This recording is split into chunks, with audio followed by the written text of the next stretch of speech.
kepada yang dihormati, pada para juri dan juga barisan pembentang yang hebat lah sebenarnya. Allah Akbar. Okey, Assalamualaikum.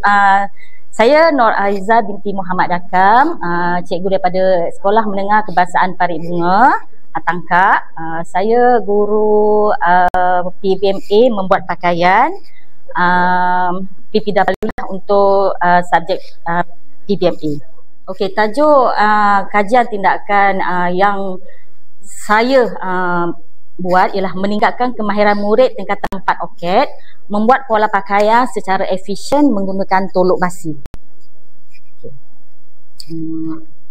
Okey, masalah utama dalam pembelajaran yang saya dapati di mana prestasi rendah dia kata daripada 13 murid saya yang dapat menyiapkan pola dengan tepat dalam masa yang telah ditetapkan. Murid tidak memahami fungsi alat pengubah basi dengan baik dalam proses membuat pakaian, dan kaedah pengajaran adalah pendekatan pengajaran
untuk bahu, untuk 1.5 dekat lubang lengan dan 1 cm untuk leher.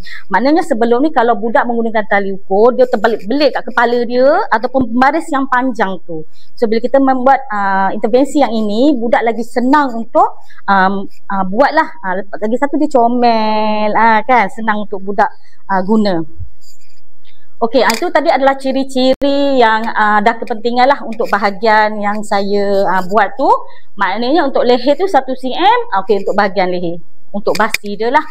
Kepentingan membantu murid menghasilkan garisan leher yang kemas dan seragam. Ya. Untuk lubang lengan, contohnya kalau lubang lengan tu terlebih nanti keruk lengan tu jadi macam contohlah puan ni kan, kalau kau tengok baju tu ada yang terkedut kan, sebab tu basi dia mungkin terbesar ataupun kecil. So kalau untuk tahu basi dia adalah 1.5 cm untuk yang bahagian yang cantik je, sebab kita pakai baju memang kita nampak, tapi bila orang yang tu baju dia tu kurang 1.5 2 cm. Okey, untuk bahagian rusuk ataupun bahu 2 cm lah, sebab kita memerlukan basi yang besar sebab badan kita ni fleksibel. Kejap kecil, kejap besar. Bila basi tu kita gunakan 2 cm, so ada ruang untuk kita besarkan atau kecilkan. Okey, ini adalah bahagian pola lah saya tunjuk tadi, sama juga yang inilah yang saya tunjuk tu, bahagian mana yang perlu digunakan 1 cm, bahagian untuk 1.5 dan ukuran digunakan untuk 2 cm. Okey, masa kita buat ujian, kita akan dapati pelajar lagi satu, murid kita sebenarnya tingkatan 4, kita akan mengambil murid yang memang tak ada basic lah sebenarnya kan. Bila dia nampak pita, contohnya yang sebelum ni kita gunakan pita ukur tu, dia macam, alah macam mana nak guna ni cikgu kan. Okey, tapi bila kita terangkan, okey, budak dapat buat ukuran tu dengan tepat. Dengan tepat, lepas tu dengan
telur basi ni lebih minat dalam aktiviti amali, sebab membuat pola ni kadang menggunakan masa yang lama.